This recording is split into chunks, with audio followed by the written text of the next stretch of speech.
Day 3 here in San Jose. How many of you guys have been here all 3 days? Do we have any Sunday only folks in the house? Couple people, thank you for spending your mornings here with us. Where's my first time convention goers? Awesome. Well, thank you for hanging out here at GalaxyCon San Jose. By the way, so we're gonna have a lot of fun, and we do have a live microphone right here for your questions. I do have a couple rules. First, if you get in line to ask a question, you must be 18 years old or older for your questions.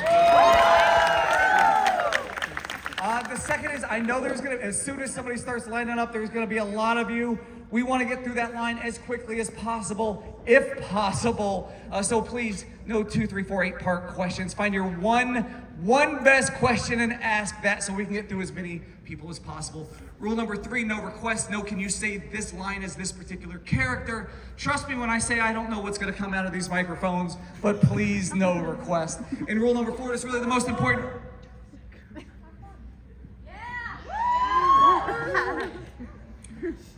Rule number 4, the most important rule, is have fun. You guys ready to practice rule number 4?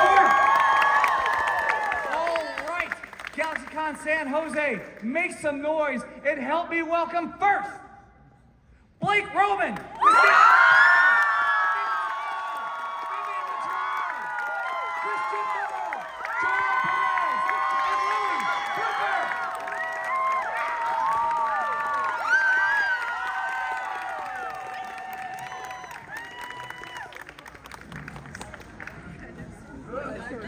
What up, baby? Good morning. Good morning. Good morning, everyone. Good morning. Good morning. Good morning. Welcome to Hazbin Coffee Talk. Good morning. Hazbin Coffee Talk. It's like a daytime talk show. How did everyone sleep? Sunday morning. Sunday morning. Sweater weather, everybody. Sweater weather. Everyone's fine. Everyone's fine. No. So great to see you. Have you seen the weather outside? It's great. How are you feeling? So really nice. Marshmallows Yeah. and my poncho. How's that? I think so. Okay. I did a little yoga this morning. Let's hear it for Phil's coffee. Phil's coffee. Down dog this How do you morning. take your coffee? Shavasana. Shavasana for a long time. Yeah, just a little Shavasana. Sometimes it's nice. And there's no time limit on Shavasana. There isn't time. Yeah, took it all right. Anyway. And that's our time. Really good, guys. Thank you so much. Soothing is fun. That was actually really nice. Should we all do a collective Hazbin ASMR video? Oh yeah, this whole panel can just be ASMR. Hi, everyone. First time. Okay, we're gonna do it. I thought you said gay SMR. Gay ASMR. That's implied. That's actually episode 2 of season 2. Yes, right. Speaking of gay, can we all give it up for Vivian's shirt right now? Yeah, Viv. Yeah, show off the shirt. Let's see it. Show off the shirt. Yeah. This was clearly something from the fandom, but I'm obsessed with it. The LGBT community. So about that, we'll start off with that. Vivian, how hard is it for you to, I don't want to say shun or not listen to fan theories, but you have to you don't want what you end up putting in the show, somebody say, hey, that was my idea, and I told Vivian, and I should give me IMDb credit for that. Yeah, that's why, like, when you guys come to my table, and yeah, maybe this is a good place to say that. Don't tell me ideas. I will not. I just stop listening. The second you start telling me an idea, I turn off and I go, That's so cool. And if you say you want to pitch me an idea, as you guys may or may not know, I tell you no, because I cannot legally hear it. So stop. Do not tell me ideas. If you have an idea, write it down and do it a fan fiction. Fan fiction's awesome. You guys should keep doing it. But no, I cannot read your fan fiction. I cannot hear your idea. I cannot put your character in my show. It's not gonna happen. So thank you. I will happily listen to your fan fiction. Yes, tell them. You guys can tell them all you want. tell They me. don't rate the show, so Yeah. you know they're allowed to hear That it. sounds great. So I'm putting for- it on you guys. You So guys can hear it. for the rest of you guys, have some of these fanfics, these theories that folks have come up and told you, have they changed your perspective of the show, of your characters? I think the thing that it's changed is, or I don't want to say changed, but it's expanded my understanding of how the fans interact with the show. You know, maybe I'm just not a very creative individual in that way, but when I watch a show, I'm like, oh, that's a cool show. But then when like you guys watch the show, you're like, what if this happened? And what if this person loved this person? And what if I created a character that interacted with this character and was this character's best friend? And da da da da da. And it's this whole new way of interacting with a show that I don't know. I just never really fell into, and I love it now. Which is why I've created an OC named. No, not yet. Don't tell me about it. Yeah, Viv, can I tell you about my Yeah, can we tell you about our OCs, Viv? Absolutely not. Once the show is over, I would love to hear about your OCs and their adventures with your characters. I'd love to know. My OC is Angel Dust's sentient sixth arm. His name is Margarine. I couldn't think of anything. I'm sorry. I'm done. I'm done with the bit, guys. Write that down. Write that down. So I've been blessed to do a lot of these events here with you at GalaxyCon. So let me ask you guys this: so doing events like GalaxyCon, doing these panels, meeting with the fans, taking pictures, hearing their stories, what is your biggest takeaway from doing events like GalaxyCon? Friendship bracelets. Aww. No, it's true. I have like a big, jar of friendship bracelets at home, and it makes me feel very loved. I think what's been cool about, we've said this before, but just realizing how big and vast our community is between you guys and us. Like, we not only get to connect with each other, but with you. And truly, like, every time we do an event like this, it reminds us how amazing all of you are, and that we couldn't be here without you, and you all are here meeting each other because of the show, and it's just magical. And that to us, to me, is very impactful in like why we do what we do and how cool the scale is of something like this. Because Broadway is amazing, and a lot of us do Broadway, and it's a beautiful community, but it's smaller and the scale feels smaller. So to see how large of a fandom this is pretty magical.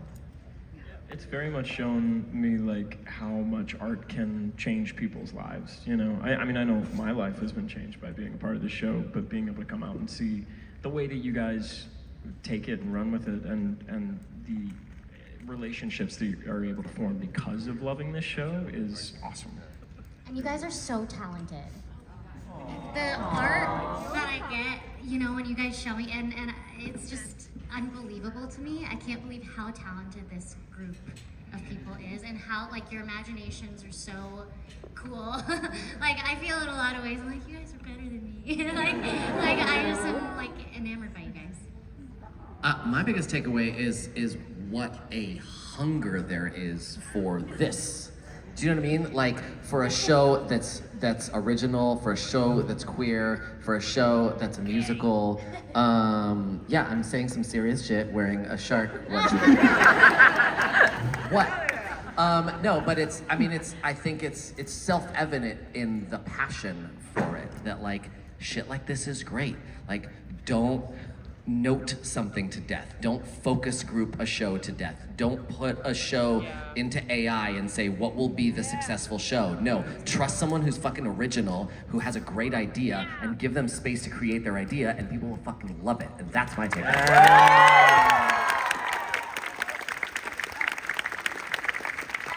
Straight from the shark's mouth. Well, we are, is Sunday morning, while we are talking in our Hell of a Boss panel, got a little bit emotional yesterday. So keeping on that theme, I'm gonna ask you guys this. Obviously a central theme in Hazbin Hotel is finding that family from an unconventional place. You now have this family.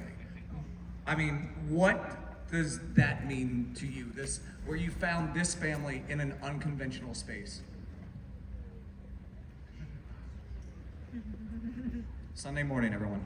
I feel like when I first started working on the show, I didn't know who else was cast. Like, I knew that Christina was cast because we were friends before this, and then there was one day when a script showed up that we were recording, and on the first page it had the cast list and then the actors' names next to it.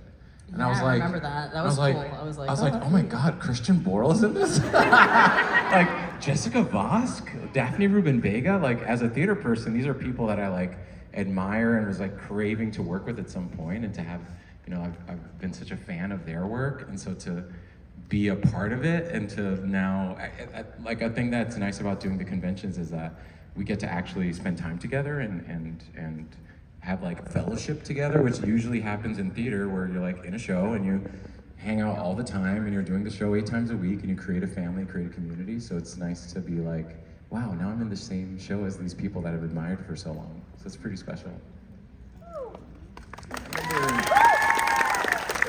When Cons, I think I messaged Richard. I was like, how the fuck do I get on a panel? I really want to do that shit. And I thought it would be like, oh, okay, I'll go to like one con and do, you know, say hi to some folks and like, I don't know. But it's turned out to be like a world tour, you know? And we've done so many of these now, and it's just something an experience I never really expected to have. You know, you can go on a national tour and doing, you know, theater, but this format was just not something I ever expected. And I think all of us collectively hadn't really known what to expect and have collectively wrapped our heads around it together. And that in of itself has been a bonding experience. And it's funny that something that is now like this community and these conventions, something that's so integral to my life now and my understanding of like what community can be, I didn't have any fucking concept of until this show came out. And that speaks more so to the, you know, opportunities that have come out of being a part of this show. But yeah. Yeah, I think it's really cool to see something be so massive. I like was warned ahead of time this was gonna be massive, and I was like, okay. But I think to like see and feel it, and then I just know when season 2 comes out, it's gonna get even bigger and grow. Like, you guys aren't ready. You guys aren't ready. It's so good. AI couldn't write that shit. No, they could not. Fuck AI. So Period. so complex, so brilliant, and yeah, I've just never been a part of something where I actually got to experience the fandom in real time as the shows were coming out. So it's, I don't know, it's just a thrill. So There's something to alchemical that's happened with this group of people, because it's not just that everyone is on their best behavior because we know we have something special. Everyone is just inherently grateful. It's a sweet group of artistic people. And we were talking last night, we had, for those of you who might have been strolling the hallways, I hope nobody heard, but we had a little bit of a viewing party for the last 4 episodes of season 2. And at one point we were like, we should probably turn the volume down. But the big takeaway, Joelle said this, and I think it's so right, is it's so amazing to have the thing that you're here to talk about be something that you're so inherently proud of, that is something that is of quality, that is so excellent. Because yeah, sometimes you're doing like press for a Broadway show that flops, and you're in, you know, which happens, and you're in the room talking to the press, and you have to, out of as a professional and as a team player, you have to know what, you know, you're spinning the positive vibes, even if you know in your heart that it's not really that great, but you're giving it your best shot. So it's so wonderful to be involved in a show that is just of quality, and you know what's coming out is going to blow your fucking minds on October 29th. All right, now that you all have seen season 2, not just recorded but seen it, who's gonna be the first one to accidentally spoil the show? Too much Why'd longer you say now. my name? It's because I look vaguely like Tom Holland and he spoils it. Must be hard. Oh my god. Let me take that back. That must be difficult. I don't want to spoil it because it's so good. You got like I don't want to spoil anything for you guys because I think leading up to that, just honestly, like it's a perfect time that it's coming out in October and we can rewatch it and like it is so amazing and watching it was so special with our group of people and I desperately don't want to spoil it for you because it's going to be so worth the wait. I really believe it. I really Minds do. are gonna explode.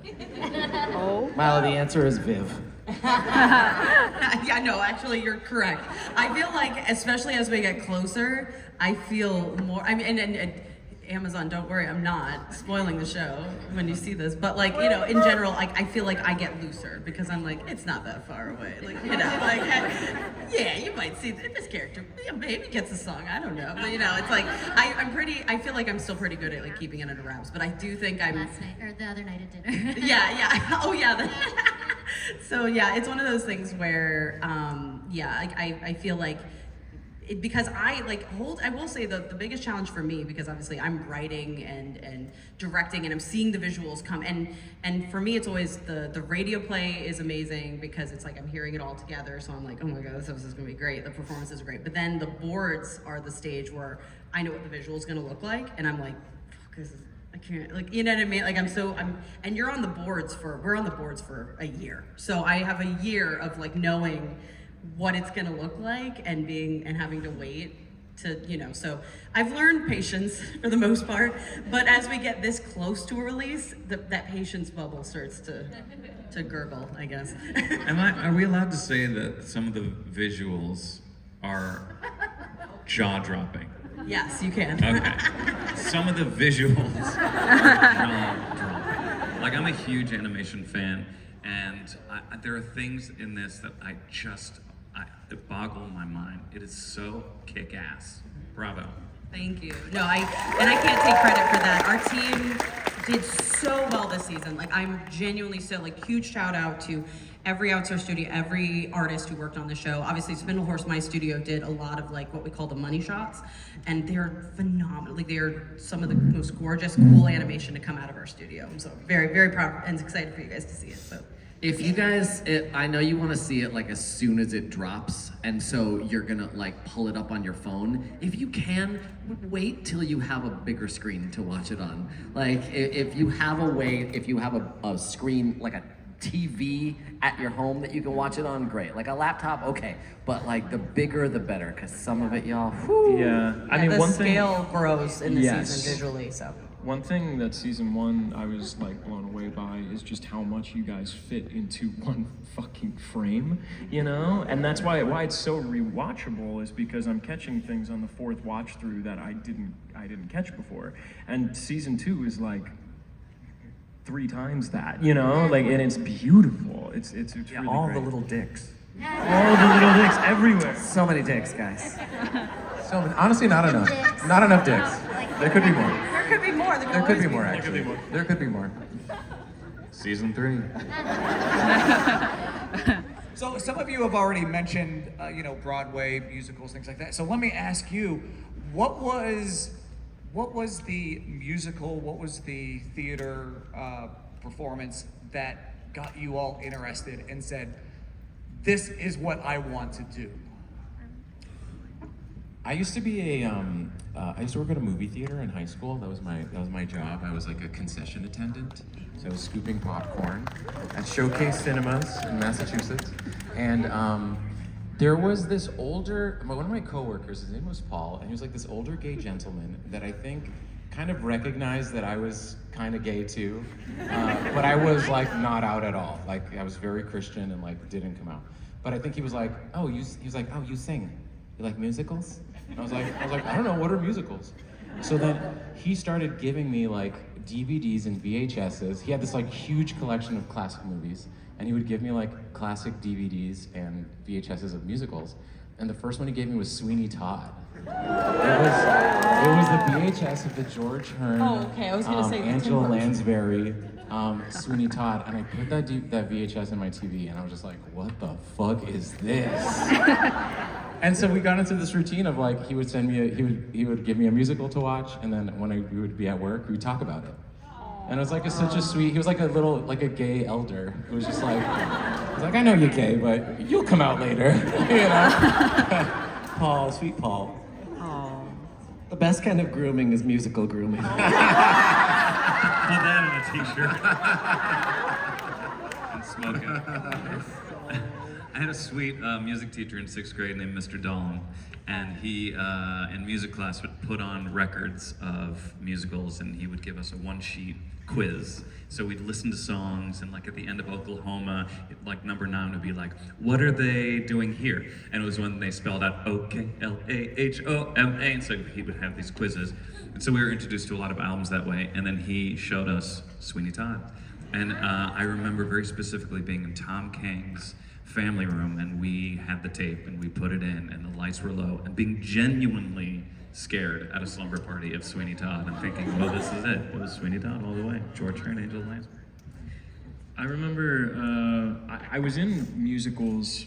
I think my first one was Guys and Dolls and then Oklahoma, and I was like 5th, 6th grade. And I enjoyed the attention. That's like why I did them. But I didn't really watch musicals. I didn't really like musicals. Until the first like bootleg I ever watched was Next to Normal. And for some reason, like, you know, what I had been exposed to up until that point, mainly like my understanding of musicals was like candy, like it's fun, it's, you know, it's spectacle and it's light. But then for some reason, seeing a story that about grief and like really hard conversations really just flipped my mind. I'm like, oh my God, wait, this is, the medium can handle this as well. So that very much like started my journey on like wanting to actually be a part of those stories and tell those stories. Next to Normal being your first bootleg really ages you. I know, damn. I saw that live. Jeez.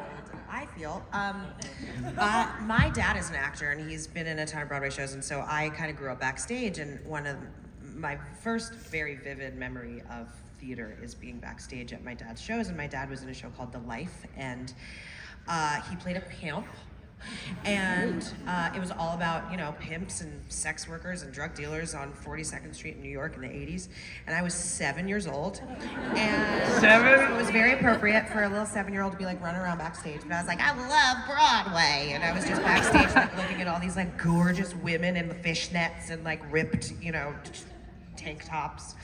And I just remember vividly like walking around with all the hookers and just loving it. And there was a lot of like stage violence. Like it was really dark. It was a really dark musical. And I remember one of the ensemble women taught me how to fake bang my head against the wall, because that's what they like. There was a lot of like crazy violence, right? With like the pimps and the sex workers. And so I was like, I know how to hit my head against the wall when I went to school as a 7-year-old. And that's how it started for me. You're like 7 years old watching Lilius White sing Oldest Profession. Yes, yes. Oh my God. Yeah, knew every Wow. word, every single word. On the topic of, you know, musicals and then transitioning here to doing voiceover. Obviously, theater, you're getting that immediate feedback. The crowd is there. Voiceover, you're speaking into a microphone by yourself in a room, and then you don't get to see the finished product for a while. Did anybody have a difficulty with that transition? I'm a firm believer in delayment of gratification. Like when I collect comics, I have my stack, and I always put the one that I want to read most on the bottom of the stack. So I'm like leading up to it. So this has been like the greatest life lesson of delayment of gratification. That's all it is, and it's very satisfying. And the practice of being in the booth as an actor versus being on stage as an actor is so different, because on stage, especially when we're preparing Broadway shows and we have previews and we have time to try things out and see if they work, you go, oh, that didn't really hit, I'm gonna try it different tomorrow. Or, oh, I wanna sing that note differently, I'll try it different next weekend. In this way, we go to the booth and we just have to go hard, and we just have to make choices, and then you leave it for so long and you go, I hope that that's what made sense. But what it made me better at as an actor that I've now since been able to bring to stage is the ability to just actually try things even bigger and broader and more committed than I did before, because we have to do that. You know, in the booth, you have to just make the choice and go and try different things. And I actually think it's made me better on stage because I'm making bigger and more different choices in the booth. So it's been a really cool, I don't know, something to bring with me. That part, that's like huge. I think it's cool because, like, from my perspective, obviously I'm like head writer, so I collectively take all the tonality of the scripts from the writing team into the booth and then, you know, obviously Richard is a very, very veteran actor, so he reads with you guys and creates a scene that's really natural. But my job is to make sure that the tone that we were intending in the writing room like follows through. And what's amazing is what's cool about the whole process is it becomes such a mixing pot of ideas, because you guys have ideas and do things differently than we as the writers intended, and usually that ends up in the final product. And then there's obviously the improv and the walla, which is birthed purely from like you guys and Richard, and then there's the things that like I'm like, okay, I know exactly how this joke was wanted to be delivered in the room, and so like there's, you know, I'm there to be like, can we try it like this or like something. So it's so fun. Like I think it's like the perfect, like the animation process is very collaborative, and just by nature, because obviously the creation of it relies on multiple departments all working in tandem to create a final product. And so I don't know, I think it's really cool that that's also happening in the booth as well. How much, you mentioned improv, how much improv ad-libbing actually gets into the show after they say the line as written? Most of it. Most of it? Yeah, because like, I feel like when you guys add something to a line, it's always for the better and it's always funnier, and we usually end up going with that because it just adds so much. So a lot of the lines have these like little, either like at the end of the line or like just the way you delivered it or something. It's just so fun. We also don't do a ton. Like, we're not in there going like, listen, this script is great, but I'm gonna do some fun, you know. Yeah, no, exactly. It's always in the right places. We're very specific about like, let me try one thing on this line, I think it might be fun. And Viv is usually like, oh, that's a great idea, yeah, I'm gonna use that one. That's why it's basically all used, because like, it's not every single line. So, yeah. And as we've continued recording, what's been cool for me is like, I know her better. So when I am like, I almost feel like what's fun for us now as we get going and moving through these seasons is that we know our characters better than we did the first time. So when we improv, I kind of know a little bit better how she would improv, and that's cool. It's fun to find in the booth because you're like, wow, I know her better than I did last year or than I did a couple years ago, which is fun. And we know Viv and Richard better, and we know what Yes, they're going to we have respond a lot to. more comfort in general. Yeah, I will say that's helped us too, because I know with me and Richard, like even in the beginning, there were actors that we were very intimidated to like direct too heavily. Like I know me and him were both like, oh my God, Keith David is here. Okay, and we were so scared to give him too much feedback in the beginning, but he's like the kindest person, and he's so down. Like I think, okay, I totally almost was gonna say something for season 2. I called him. He has an amazing improv that he did in season 2 that we kept, and I was like, that came out of it. It's so funny. And so yeah, I think now that we're more comfortable with everybody in the cast, because we've done multiple seasons and also now gotten to know you guys at conventions, it's like we know more, that we can give you more information on a character, and we can give you more like feedback, or like, you know, it's fun. It's really nice. Like there was that season 1, I feel like was, I mean, you guys all did amazing, but I feel like we were more like, oh God, we don't want to overstep a little bit until we got more used to it. Do you guys, I've heard a lot of actors say that they don't like watching themselves, they don't like watching their performance, they don't like listening to themselves because all they're gonna do is critique themselves. Do you guys, as you sat down and watched season 2 this weekend, do you guys enjoy watching your performances, listening to your performances, or you're like, I just can't do it? Yeah, it's incredible. Yes, oh my yes. gosh, like, it's so incredible. Like as a voice actor, we're just one part of this big whole. Like it's such a sorry. Sheet? See, this show's ruined me. It's just such a big part of. There's so many artists that come together to make animation. Like when you're on camera, you're sort of scrutinizing your face and the cut, and like, why they use that take, why they use this take. Sometimes it's like I get so lost in the visuals of the series just because and at this point, I also just trust that you guys are gonna pick great takes and make a great story. I'm not questioning whether or not like, I'm never like, wow, they use that take. I'm like, this is awesome. Actually, also, you improvise so much, or you just give so many different options, and I'm often like, I don't even remember how I said that line. This is cool that that's the one they picked. Yeah, there's separation from it. I maybe TMI, but like sometimes if I'm watching a performance of mine or I'm listening to my music, I'll get a little high to like distance myself. No, seriously, to just have more of an objective standpoint, because in a weird way, when I'm in that zone, yeah, I'm able to give myself the grace to be like, oh, that's a little human guy there doing his thing, you know? That's not me, the person that I critique all the time or like have judgments about. And in a way, it's watching animation, because you're so steeped in that collaborative element of it, and you are one facet of the character, which is hilarious, having people come up to my table and be like, you are Angel Dust. I'm like, well, actually, he's a combination of 20 people, you know, and it's true, you know, we are just facets of this character, but it gives us the distance to be able to enjoy the end product and not critique ourselves. I know for me, like, watching it is such a treat, because in the booth, I'm just a bunch of grunts and giggles, you know?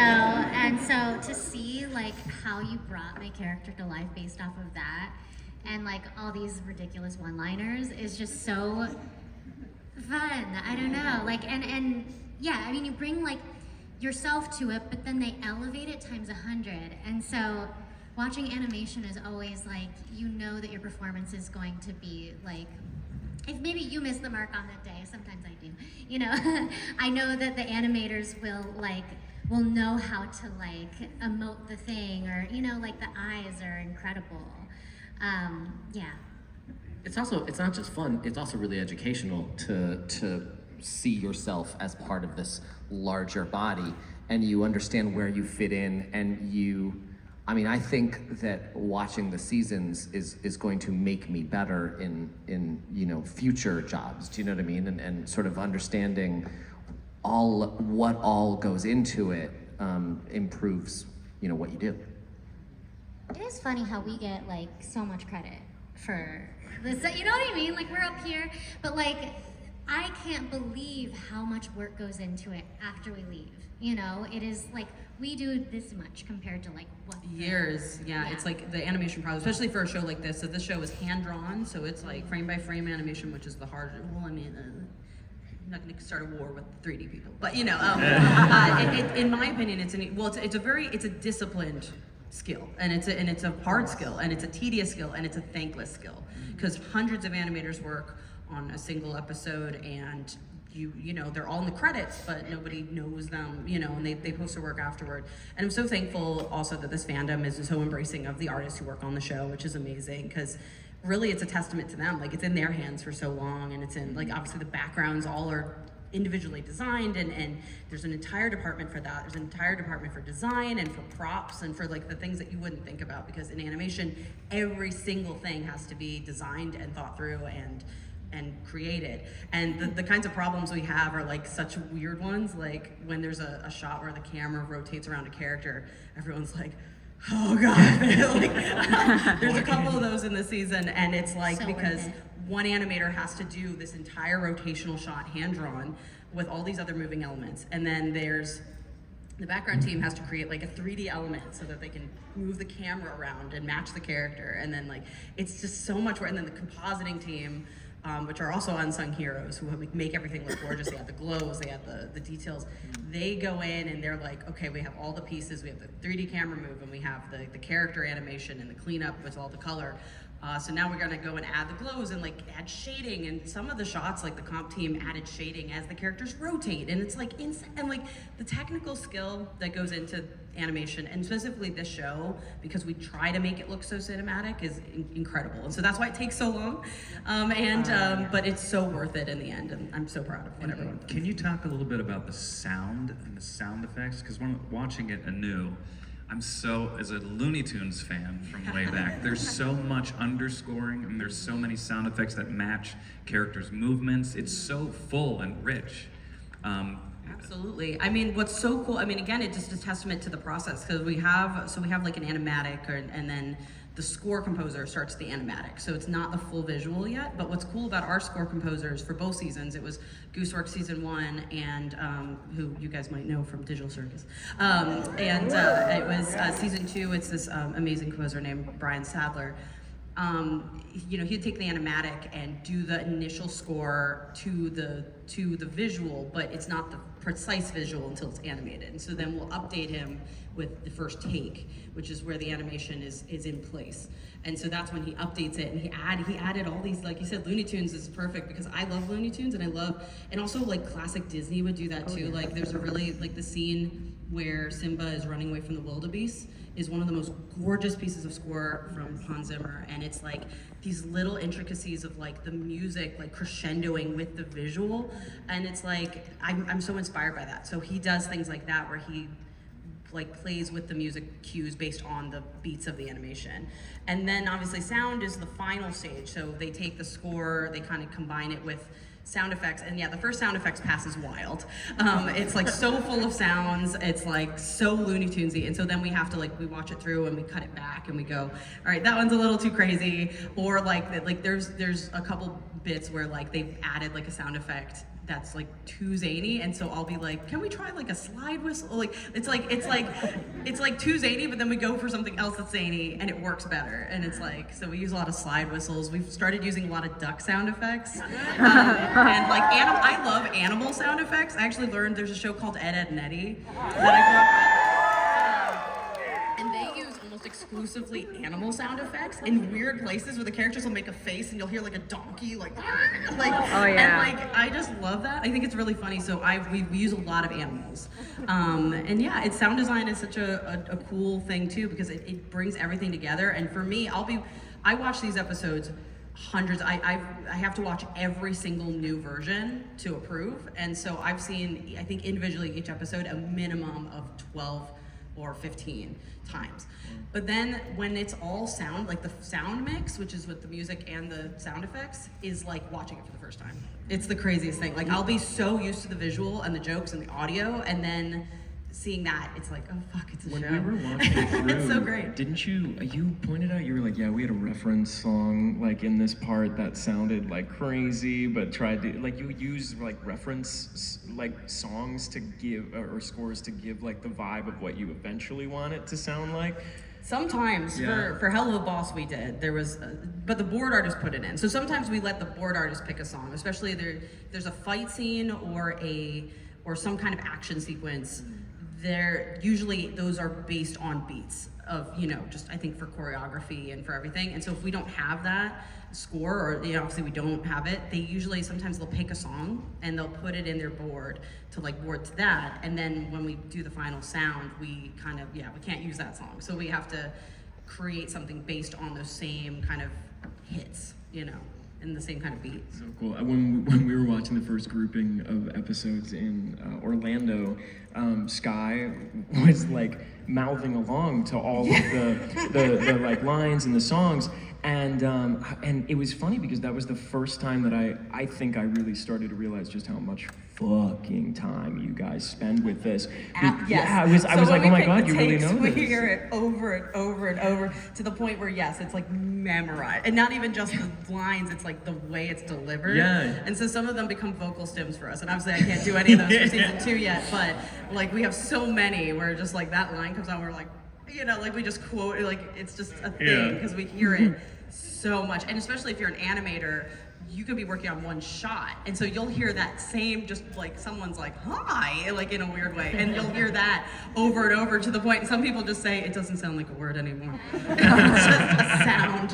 What's also cool is like how passionate they all clearly are still. Like even though they know it like the back of their hand, it's like when I see something over and over and over, I'm like, okay, all right, I get exhausted by it, but it is so incredible, and just you can feel the love when you're watching it, like how deeply these people care about the show, So, I mean, I still have a ton more questions, but we have a long line here, and we got about 20 minutes That was left. so cool, though. I really liked, like, just real talk. I really liked Yeah. getting to talk a little bit more about the production people and the people who make the show. And a bunch of them were at Animated in Orlando.